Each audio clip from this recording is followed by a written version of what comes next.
I'm going to start recording. All right, awesome.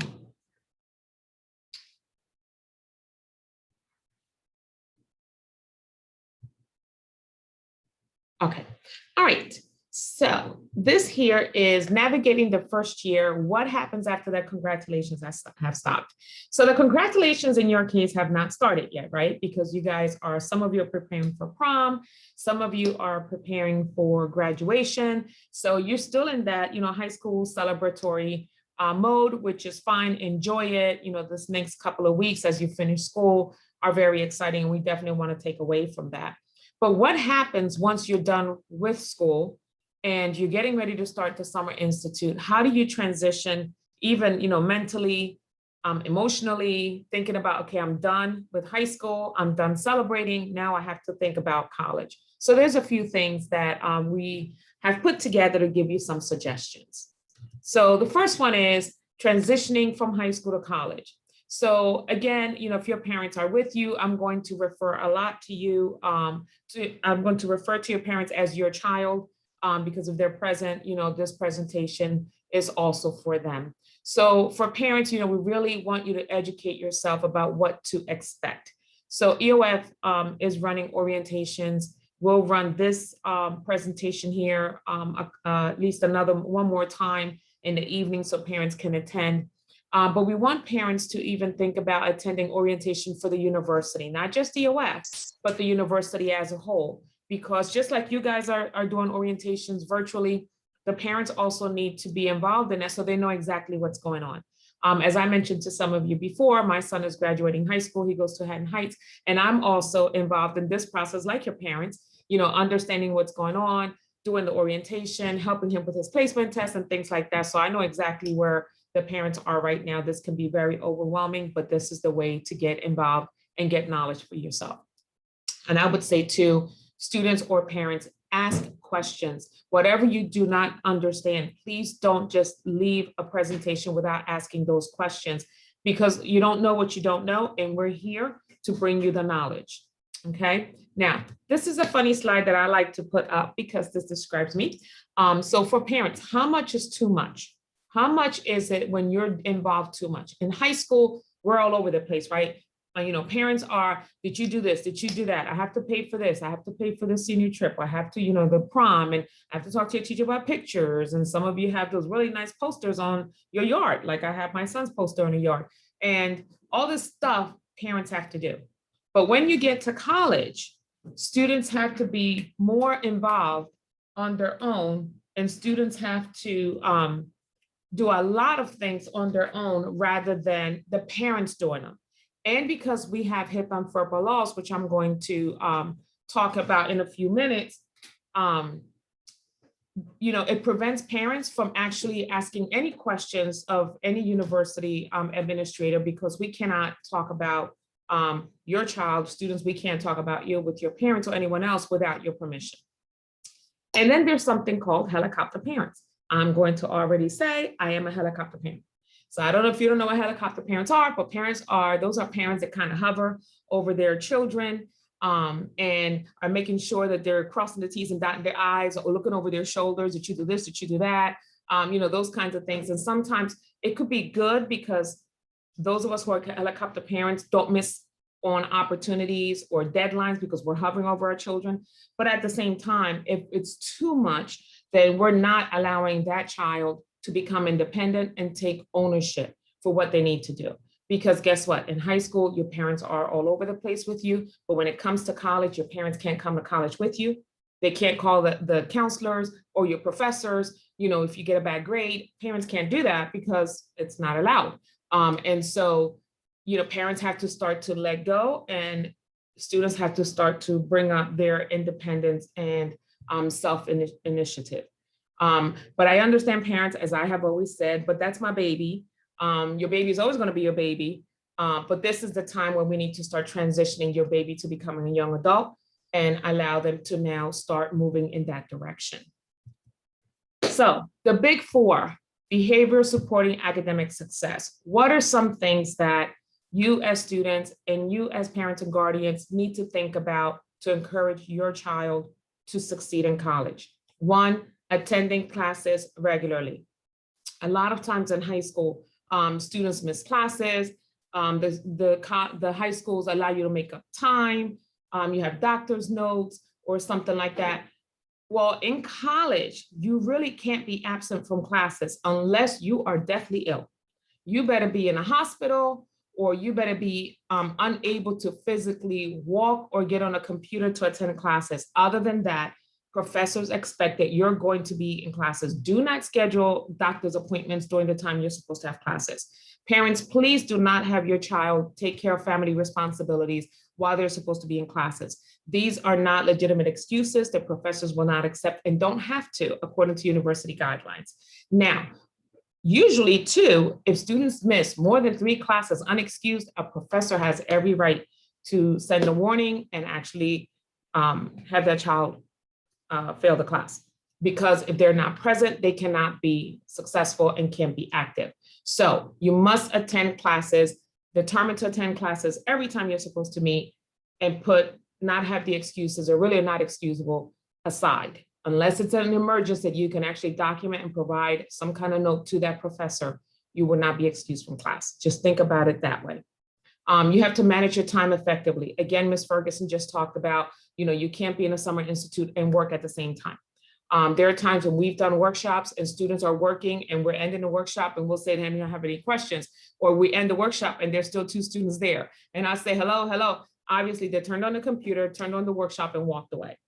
And so you can't do that because a professor will call on you, especially during virtual sessions. I myself am taking graduate classes. So our graduate professors, as with the Summer Institute, we expect that you will be using your cameras. Many, if not all professors want the cameras on, and they will call on you. They may say, does anyone want to add, or does anyone want to volunteer the answer? And many times they'll call you. So if you're not there, you are absent. So you want to make sure that you manage your time effectively so that you are attending classes if they're virtual, or especially when they're on campus, you're physically in the classroom. You want to get to know your faculty, especially the faculty that are in your major, because when you decide to do an internship, when you decide to go to grad school, or you decide to go for employment, these are the professors that are going to give you those letters of recommendation. So as soon as you start classes, especially in your major, you want to develop those faculty relationships so that they get to know you, you get to know them, they become sort of mentors so that they can help you navigate that process. Because when you need those letters of recommendation, you certainly don't want to go to a faculty member and say, I need a letter of recommendation, and they'll say, I have no idea who you are, because then they can't write a letter.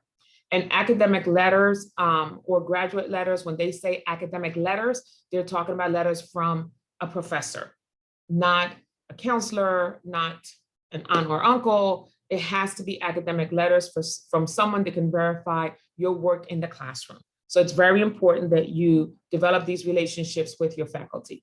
And you want to seek help early. Many times students make the mistake of waiting until they get a warning notice that they're not doing well in a class, and now they want to find tutoring.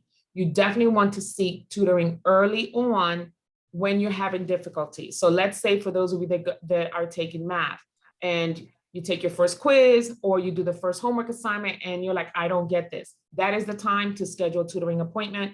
The tutoring center opens up their appointments, and we'll talk more about this in the summer. They open up their appointments online or virtually. They will open that up around the 2nd or 3rd week of classes. So you should be able to schedule with a tutor, but you want to seek tutoring early. Do not wait until the last minute to do that. Now, college structure supporting student success. So what do colleges have to offer? We offer lots of services. We have tutoring, we have the wellness center, we have the actual gym, we have the counselors, we have peer coaches. There's so much on campus for you. You cannot go wrong if you really seek out the help. And we have a lot of support services. We have the Office of Disability Services. We have the tutoring center. So there's a lot that is available to you. You don't have to walk this walk by yourself. That's what we're there for. And I always say that EOF counselors are something like high school counselors, but at a college level. Our job is to graduate your child, graduate you as a student 4 to 5 years from now. So we start with you now, and we are with you up until we help you put that cap and gown on so that you can walk across that stage. So that is our job, but we need you to show up, for us to be able to do our jobs. So you want to get involved. There's things called Rutgers Day. In November, hopefully last year because of the pandemic, it had to be canceled, but there's a homecoming that we do on campus every year where we have all kinds of activities. Alumni come, they do games at the soccer field. There's all kinds of activities on campus for the younger kids. So if you have siblings, they can come to the homecoming or Rutgers Day. And it's just a lot of fun on campus. And you're able to come, your parents are able to see the campus. You can bring friends, maybe friends from high school that are going to different colleges. Say, hey, come check out my college. There's all these great fun things happening. It's always done on a weekend. And that way, you as parents can get a chance to come see the campus. And then all of this, of course, is to help to ensure student success. So it's not just going to class, but it's everything else that's available to you to help you be successful. Now, this is always really, really big.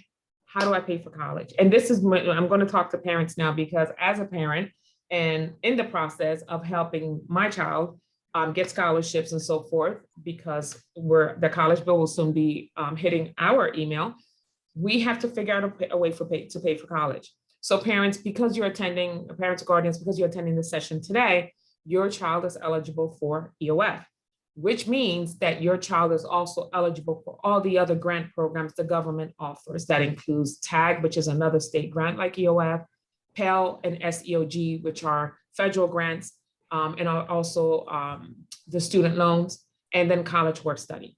Tomorrow night at 6 o'clock, I will be presenting Understanding My Financial Aid, which is a workshop that I did this past Saturday. And I did that for the students, but parents, I encourage you to attend tomorrow night's workshop so that I really break down the financial aid and how it actually flows through the system. So again, Understanding My Financial Aid tomorrow at 6 o'clock. Then this is the other part. So parents, guardians, and students, we've been talking about school and work balance. So a lot of times we know that you guys really do a lot of work hours during the week while you're in high school, and that can become a bit much. When you get to college, it is going to be almost impossible for you to carry a 40-hour work week and try to do school. And it may seem like you have it in your schedule because you take 4 to 5 classes and you're used to like 8 classes now, but it's a big difference because most of the classwork that you'll have to do at a college level is outside the classroom. You're going to class to get the information, but you're leaving the class to do the work. So usually it takes 2 to 3 hours for each class that you have to finish work outside of the classroom. So it's not just the hour that you're spending in that class. We're talking about hours of schoolwork, papers, projects, things that you'll have to do in order for you to finish for that class. So again, balancing how much work you have to do with the work that you want to work outside the classroom, how many hours. We usually say it's safe to say 15 hours a week, part-time employment is the best that you can possibly do if you want to get, a really high GPA. And of course, in college, you want to work on those high GPAs because you want to go to grad school or you want to get good employment and so forth. Now, the Department of Education, where your FAFSA is housed, is called HESA, Higher Education Student Assistance Authority. Now, how that works, again, tomorrow night at 6 o'clock, I will be presenting Understanding My Financial Aid so that you as parents can please join us so that we can explain that process to you. But it's something that you do need to know. So you do need to know how financial aid works. The financial aid 101, we call it. You want to know how you can balance the work schedule with your child, and you want to know exactly how you can process all of that information. Now, higher education, the big picture. So technology is very, very important. Right now, everything is pretty virtual, right? You guys had to do virtual in high school, and that could have presented problems. I know my son was virtual. There were times with the storm when we had the winter, the internet went out. It was hard for him to get his stuff done. I'm working remotely, so I knew when my internet went down, I knew his was down, and trying to communicate with the schools, it was all very difficult. Learning this new technology, right? Once we shut down last year, we had to learn Zoom and WebEx and groups, teams. There was so much stuff to learn, such a crash course. Well, technology is not going to be much different in the fall, because there's something called Canvas, which is the way that the professors will communicate with students. You have to learn a new platform called Canvas. So again, is making sure that you're being technology savvy, making sure that you're connecting your devices so that you don't miss anything. And then social media. Now, social media, a lot of times it can be your friend, but it can also be the biggest enemy, because a lot of times some of our students spend so much time on social media that it takes away from their study time. So this would be a really good time, parents, to talk to your child about how much time they spend on social media and how much time they really need to devote to their education. I know I talk to my son about that all the time, and I've been talking to him about, dude, you got to make sure you're not in your Instagram or Snapchat or whatever it is that you're doing. And you need to spend more time in your classes, because when you get to college, you have to navigate this for yourself. So having those kinds of conversations, realistic conversations, that would be a really good time. Also, because the Summer Institute is virtual, for parents and guardians and even for students, making sure that you are set up at home. A lot of times, our kids are working off their dining room tables or they're in their rooms. We want to make sure that when you have classes this summer, or when you're meeting for any of the group information sessions, that you have that quiet space. I know with me, sometimes, I'm talking to a student and my son is in the other room and I'm like throwing something or snapping my finger, like, I need you to stop. I need you to stop, because I'm working. And so sometimes it can be challenging. So right now, for the Summer Institute, start thinking about a space in your home that you can actually use so that you can focus, right, for the Summer Institute. And parents, please find that space for them as well. Right. Healthy students are successful students. This is very important, because Summer Institute, the fall, you have to learn to manage your stress. It is not very easy to manage stress if you don't know how. And many times what the problem is that we don't recognize when we're stressed out. We may feel overwhelmed and we're like, oh my God, I'm so overwhelmed, I have so much to do. Exactly, that is stress. And so there's a lot of things that we can offer. The Wellness Center has workshops. We have professionals in our own departments that will work with students. We're also going to provide workshops as well. And so just learning and understanding and knowing yourself when you feel overwhelmed and feeling stressed out, that it's time to kind of stop and regroup, and having the right supports around you to help you accomplish that.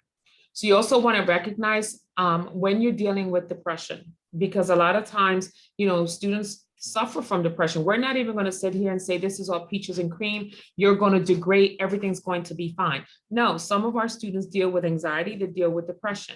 And so when you feel that way, you want to make sure that you let your counselor know. You have to let us know, because we don't know what we don't know. Parents, if you find that, your child is feeling withdrawn, feeling overwhelmed, please, please, please reach out to us so that we can provide the proper support that we need for your child so that they can be successful. The Summer Institute will be a very, very good testing time for you to recognize when your child is feeling anxious or maybe feeling depressed. Healthy relationships. So a lot of times too, our young people your age, they have amorous relationships, or they have just, relationships with friends. You're all not coming to Rutgers with all your friends from high school, right? Some of them are going elsewhere.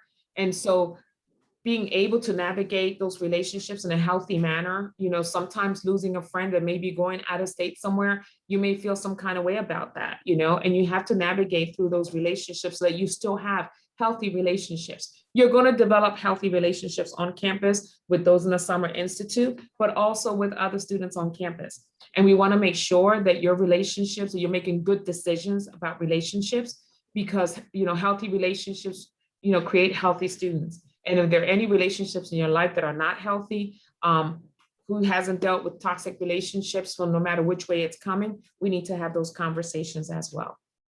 Now, we would also love to say that there is absolutely no substances on campus. There's no alcohol on campus, and we would not be telling you the truth.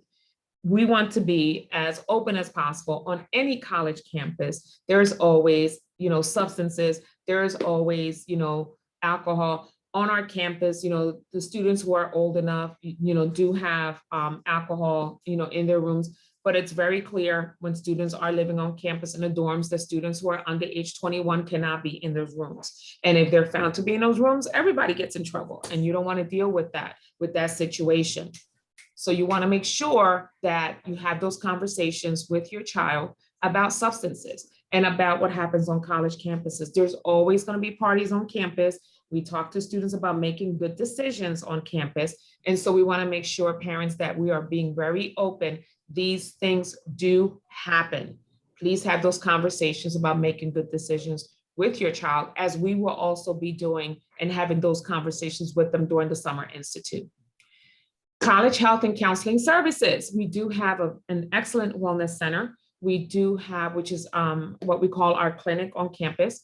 We have many services there. There's services for men, there's services for women, there's substance abuse and alcoholism counselors. There are counselors we have psychologists, we have therapists, we have nurses, we do have psychiatrists and doctors. So we have a fully functioning clinic on our campus, and students can certainly seek help in those in that building, but also it's being done virtually, so that since you're not on campus, you can certainly meet with someone virtually, and they will be able to work with you. So again, if you need those kind of support services, we will certainly direct you in the right direction.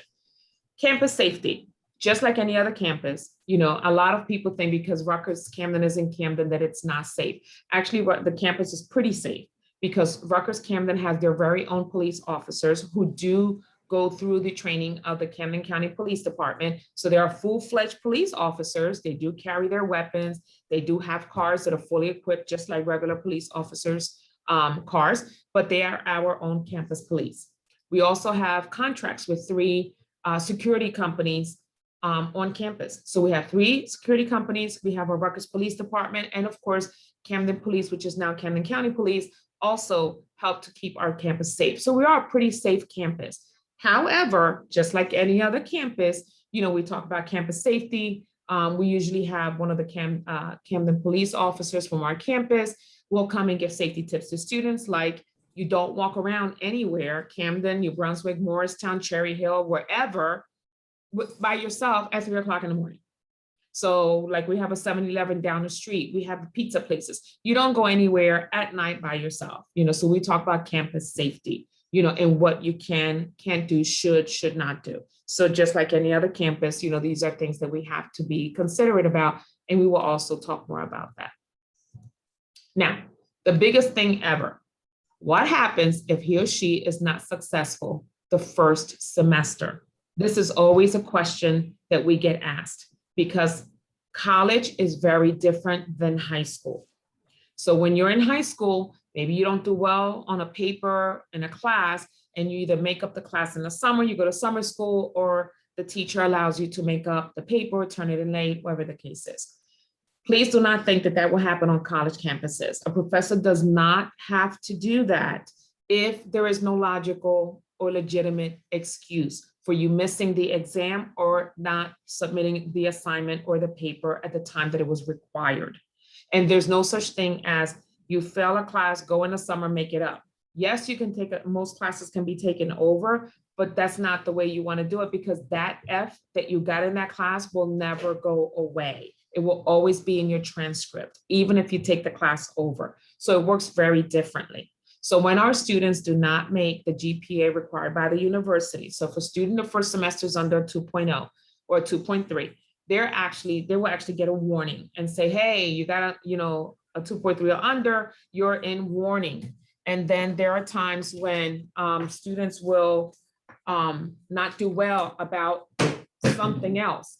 Maybe they're missing classes, or maybe they're having a difficult time. We need to know that so that we can stop something from happening before it happens.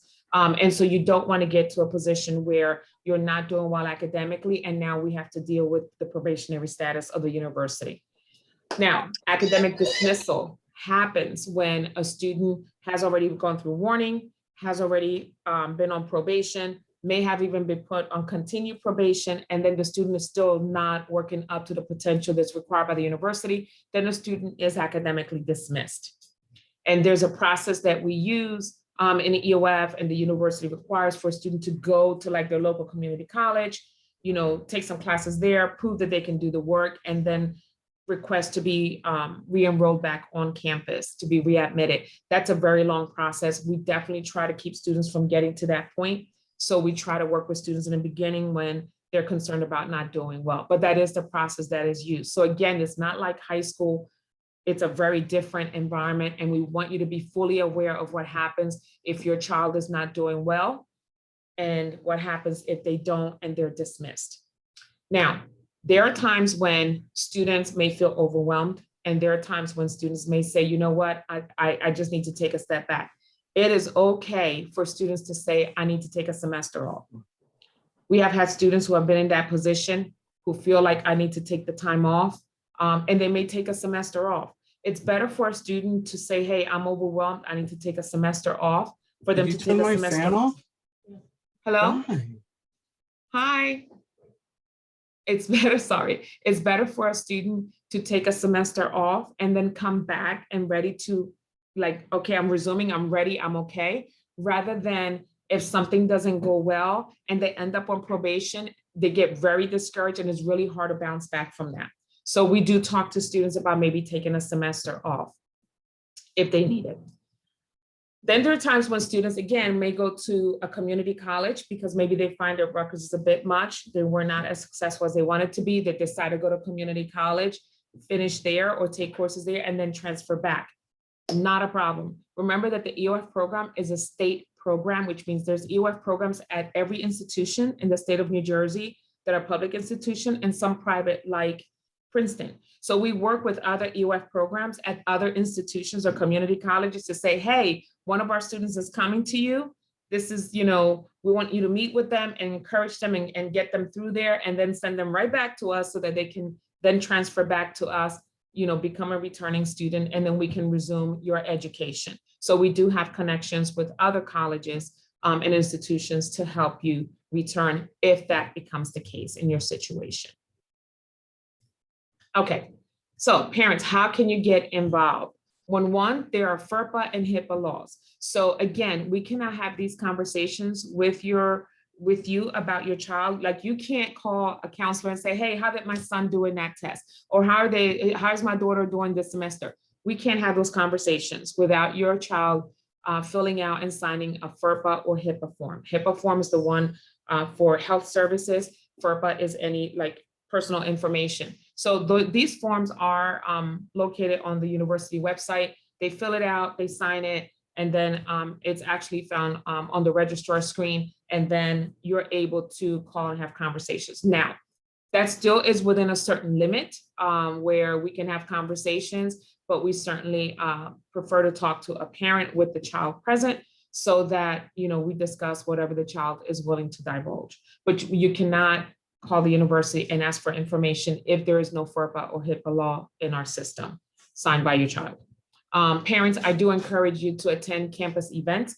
As the CDC makes these different decisions, as the governor is opening up the state, there will be times where we're going to start having things on campus. We encourage parents to attend activities on campus. You want to stay involved. You want to be able to visit the campus and get to see what we have.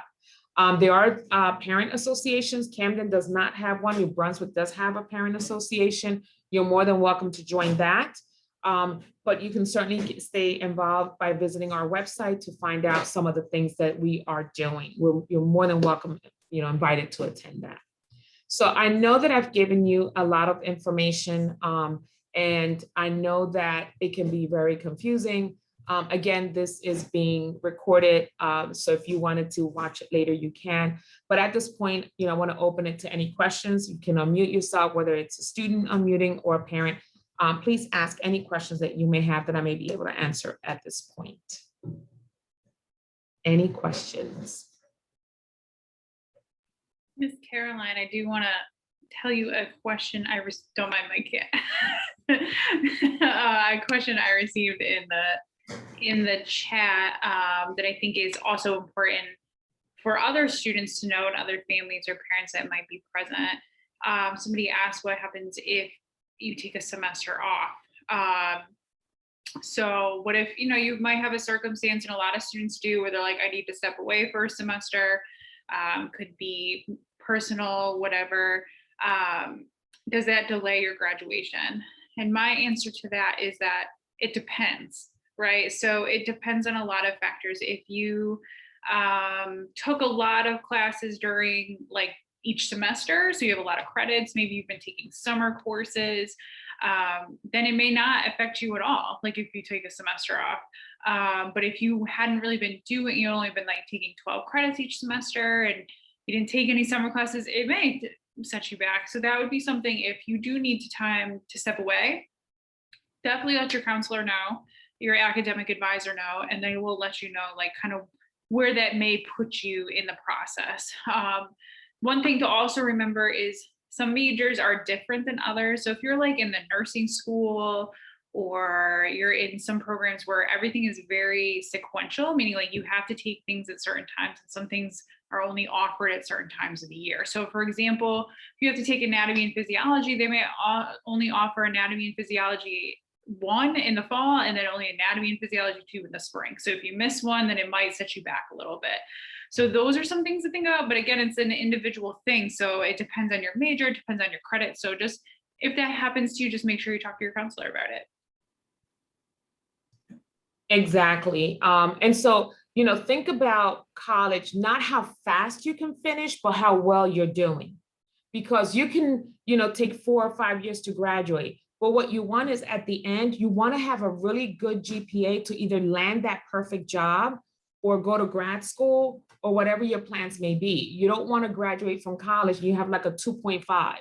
You want to do well. So worry about how well you're doing, but not how fast you're graduating, because that's why everybody's different. And if you do have to step out, or someone ends up not doing well and has to go to community college, even when you're going, if in your case some of you may be whatever community college is near you, we work with that EOF program, because we want to make sure that whatever classes you're taking there are classes you can transfer to Rutgers, so that you can bring those credits back with you. So we'll have those conversations. Again, everybody's different, but that's why it's important that you communicate with your EOF counselor, so that we know what trajectory to help you continue in, whether it's stepping out, taking time off, transferring, courses back in, or whatever the case may be. But we definitely want to have those communications, because our job is to graduate you. How you graduate, maybe, might be taking some turns, and that's okay. At the end of the day, you graduating is the goal. So, yes. Any other questions? Anyone? Mr. Quiles, you graduated from Rutgers. What are your thoughts? Or I know that we have some of our students here. Visual, I know, is here. So if you guys have anything to add, please do. Before anyone does, I did get a couple other questions that I think are important. So one student asked me or mentioned that they know people who have taken summer and winter courses during their time in college, and when do you know basically what's offered, so that it helps you kind of formulate your schedule? So it's a great question. Typically so we're in summer now, so I'll use that example. So the summer schedule became viewable to students, I think sometime in February, end of February. So they try to make it viewable pretty early on, to say this is what's going to be offered this summer, so you can plan ahead. There's some courses, and you'll get to know this as you start with your major, but there's some courses that are never offered in the summertime, or they're only offered in the fall and the spring. But a lot of your basic courses are offered in the summer, or your more general education courses. So like math is offered in the summer. You'll have psychology classes, sociology classes. There's science courses that are offered in the summer. So it really depends on your major. But your advisor, your academic advisor, and your counselor will help you with that too. And they'll say, this is probably going to be offered this summer. So if you need those extra credits, you may want to take it then, or you might have to retake a course to get your grade up. Someone also asked if EOF covers summer courses. So we typically do. However, I don't say we always do. So depends on our budget. So we get a summer budget and we use that summer budget to help pay for you guys' summer programs, so Summer Institute. And then we also try to help renewal students or students who are attending the university who've been with EOF for a while. We try to support them too when we can by providing some money towards their classes, but it's never guaranteed. There is financial aid in the summer though.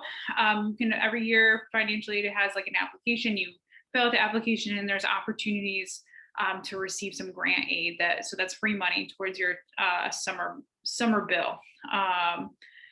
So yeah, I hope that helped. That was a couple of questions that I got that I thought were really important. Awesome. Mr. Quiles?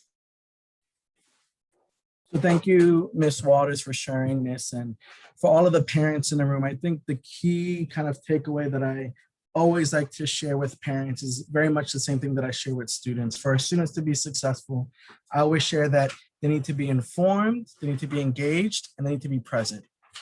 And often family members come and ask me, well, how can I do that for them as well? What ways can I be informed? What ways can I be engaged? And what ways can I be present for my student? And a lot of that was covered in this presentation, but thinking about that, and if you can take those three kind of pieces with you, and what ways can I be informed? Ms. Waters talked about FERPA is a thing. We can't give you all of the ins and outs of your specific student situation if they don't have that form signed.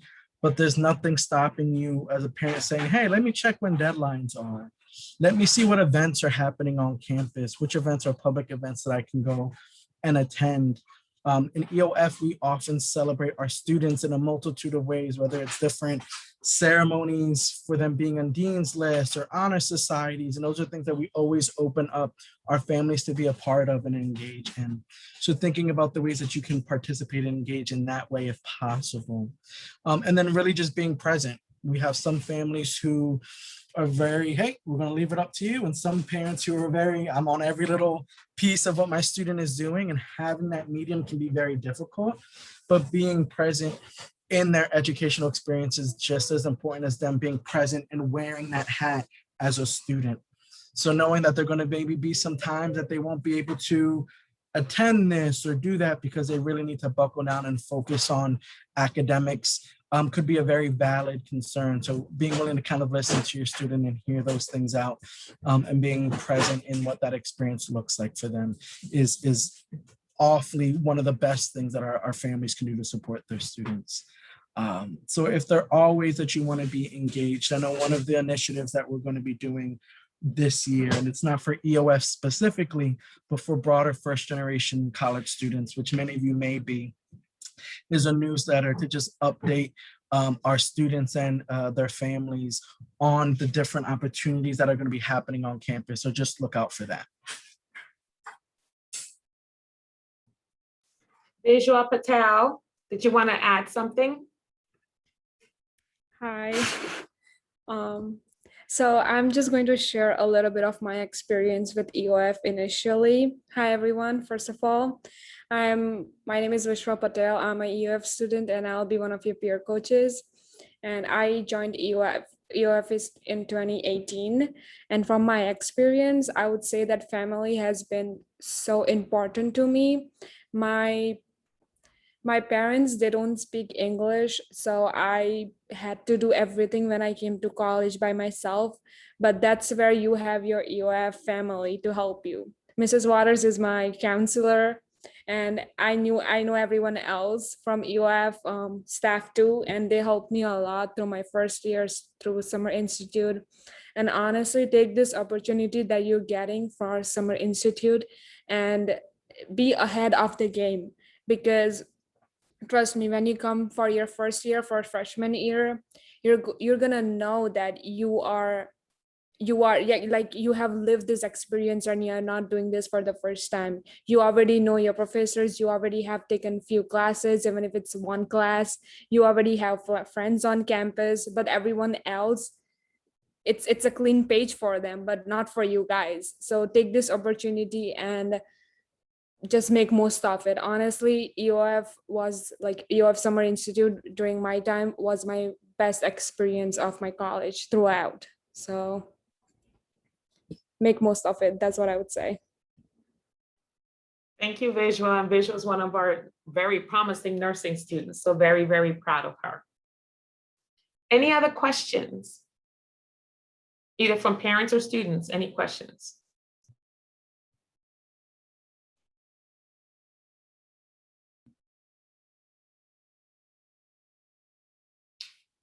Ms. Ferguson, I will say there was a direct message. Is there limited spots for EOF? Also, if someone doesn't qualify for EOF this year, can they still join in other years? So I did get that message as well. I responded to that student, but I'll put it out there for everyone because it is important. So, because maybe if there are parents present, maybe you have other children, or you have friends or cousin, the whole 9 yards. So there are limited spots for EOF, but we do admit students in 2 different ways. So students who are here, you're being admitted as a first-year student, and that's a very specific time window. So that is limited because we're paying for the summer experience. So we can only pay for so much for so many students. So that is limited. And we have to have students complete their EOF application early on, so you can do the financial verification and get to the summer program. And then we do admit transfer students. So if you know somebody who they're like, I don't really want to go to like a college like Rutgers right away, like Ms. Waters mentioned, I want to take some classes at the community college level. I want to maybe just like do my gen eds there for a year. You can be a transfer student at Rutgers-Camden, so you can apply that way and apply to come into EOF. So that's another way to get into EOF if you don't want to come to a 4-year college right away. Right now, we're unable to admit students after their first year. So meaning that if you're a first-year student and if you're ineligible for the program for whatever reason, we can't re-review you in your sophomore year. It's a financial aid, or it's a policy because of all the financial documentation that we ask for. Because we're asking for 2 years prior to the year that you're coming in. If we review you in your sophomore year, then we're gonna have to ask for like 3 years prior to that, and just it's a hard process as a student to go through that. So right now we're only able to admit you as an incoming first-year student in the year that you're coming in, or as a transfer student. If anyone has like more questions about that or needs more details, you can always email me directly. Great, awesome, thank you. Any other questions? Well, okay. I have a question. Yeah, great, go ahead. So it's better to be in the EOF program, like going into college instead of later on? Yes, well, so again, as Ms. Ferguson mentioned, as an incoming freshman, you have to go through the Summer Institute, which is what you guys are getting ready to do, because you wouldn't be able to apply for it later. But if, like, we have transfer students who were at community college and maybe had not heard about EOF and are transferring in, then they're able to apply for EOF as well. So that's a different process because more transfer students. So yes, so what you're getting ready to go through in the Summer Institute is the beginning for your EOF at Rutgers-Camden. Did that answer your question? Yeah, thank you. I just want to like make sure that I'm getting it right. Yeah. Yes, you are. And you're getting it right. And even if that policy wasn't in place where you could just start later, I would not recommend that. Because the summer program is going to be such a big aspect of your experience. It's going to really jumpstart you for college. And you'll get that support system right away, as opposed to coming in September and trying to figure out where everybody is and who you're going to talk to. And it's pretty overwhelming and scary. So the summer program is really great for that, because you're going to meet a lot of supportive people that want to help you while you're in college.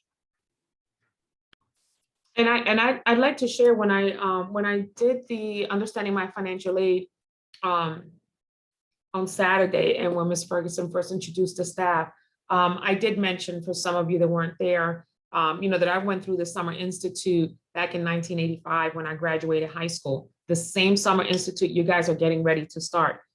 And back then it was 6 weeks. There were no dorms, so there was no dorming. And I had to take 3 classes. It was math, English, and science. And we were there in 9 to 5, Monday through Friday. And so it was a very, very tedious and strenuous program. This program is by no means easy. We're not even going to say Summer Institute is easy because it's not. But it's a workable program. It's doable. So I had all the supports back then, and we have even more support now. So the difference between EOF now and back in 1985, I can't even begin to explain.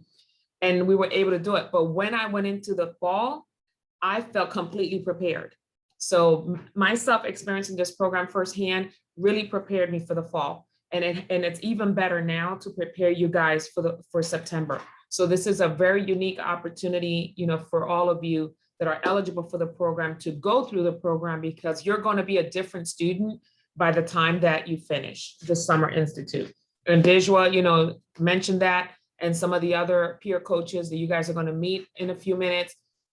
You guys, I'm telling you, they're going to tell you it's the truth. It's better to have gone through the Summer Institute. I complained about the 6 weeks. You know how many years ago? It's almost 30 years ago. So guess what? 5 weeks are going to go by no matter what. You don't want to be 5 weeks from now in August and say, oh my God, I should have done that program. 5 weeks are going to go by anyway. You might as well do the Summer Institute and get all that you're going to get out of it. So that's my spiel about that. Ms. Ferguson, anything else? No, I think that about covers it. Okay, so if you guys have any questions, you can certainly email Mr. Quiles or Ms. Ferguson. This is being recorded, so Ms. Ferguson will make it available. But other than that, thank you for joining us. If parents have any questions, they can certainly let us know. And you guys don't forget, you have your next peer coaches Instagram at 7 o'clock. So don't miss it. You definitely want to talk to these great students that are, ready to talk to you. So enjoy your evening. Bye-bye.